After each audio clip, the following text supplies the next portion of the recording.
সামনে একটা লড়াই আসবে এই দেশের মাটিতেই। এটা আমাদের ভবিষ্যৎবাণী না, এটা আমাদের দূরদর্শিতার আলোকে বলছি। একটা তো লড়াই দেখছেন প্রকাশ্য কুফুরির সাথে তাওহীদের লড়াই। একটা লড়াই দেখছেন না, প্রকাশ্য কুফুরির সাথে কিসের লড়াই? তাওহীদের। সামনে একটা লড়াই দেখবেন মডারেট ইসলামের সাথে প্রকৃত ইসলামের লড়াই।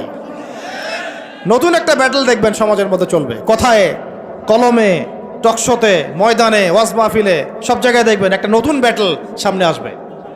মডারেট ইসলাম মানে সুশীল মার্কা ইসলাম, বুঝেন নাই? সুশীল মার্কা পশ্চিমা আদলের এক ইসলাম, পশ্চিমাদের সন্তুষ্টি মানে সাধনকারী ইসলাম, এবং যে ইসলামটাকে ওরা প্রমোট করবে এর সাথে একটা লড়াই দেখা যাবে যারা নবী মুহাম্মদ সাল্লাল্লাহু আলাইহি ওয়াসাল্লাম এবং সাহাবীদের সেই সিরাতের আদলের ইসলাম মানে, এইটার সাথে একটা কনফ্লিক্ট সামনে দেখবেন আপনারা, দেখে নিয়েন ইনশাআল্লাহ। কারণ আমরা খুব গভীরভাবে অবজার্ভ করছি বিষয়গুলো, যে যারা এতদিন পর্যন্ত সুযোগ সন্ধানী ছিলেন তারা এখন মডারেট ইসলামের দীক্ষায় দীক্ষিত হচ্ছেন। এই ইসলাম দিয়ে আল্লাহর জমিনে দিন কায়েম হবে না। ইসলামে আল্লাহর জমিনে দিন কায়েম করতে হলে সাহাবীদের ইসলাম নিয়ে আসতে হবে বাংলার জমিনে। আর সাহাবীদের ইসলাম শুধু আমর বিল মারুফের ইসলাম ছিল না, এখানে নাহি আনিল মুনকারও ছিল।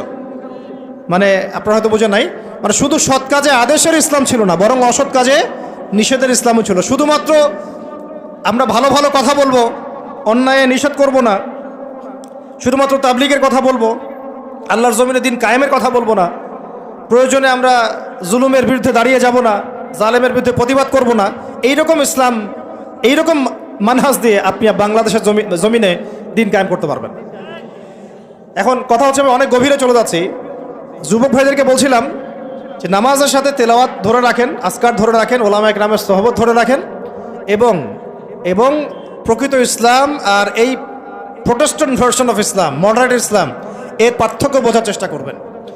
ইসলাম শিখবেন আল্লাহ, তার রাসূল এবং সাহাবীদের কাছ থেকে। ইসলাম আমাকে পশ্চিমাদের কাছ থেকে শিখতে হবে না, ভারতের কাছ থেকে শিখতে হবে না, এই সুশীলদের কাছ থেকে শিখতে হবে না, এই মুনাফেক মার্কা বুদ্ধিজীবীদের কাছ থেকে শিখতে হবে না। ইসলাম শিখবো কোত্থেকে? সাহাবীদের কাছ থেকে। কাদের কাছ থেকে? এবং সিরাত থেকে আমি দলিল নিব। কোত্থেকে দলিল নিব?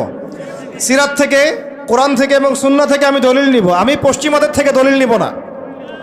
একটা বিষয়ে স্পষ্ট মনে রাখবেন, ওরা যে ইসলামটাকে প্রমোট করবে নিঃসন্দেহে সেই ইসলামের মধ্যে আব্দুল্লাহ বিন উবাইয়ের একটা মানহাজ থাকবে। ওদের ইসলামের সাথে আব্দুল্লাহ বিন উবাইয়ের মানহাজ জড়িত থাকবে। খবরদার এই ট্র্যাপে পা দিবেন না, আল্লাহ পাক আপনাদেরকে হেফাজত করেন, আমিন। এরপরে আসেন যে পয়েন্টটা নিয়ে আমি এদিকে চলে আসছি, যে আমাদের সমাজের এই সংকটগুলা, যে বড় বড়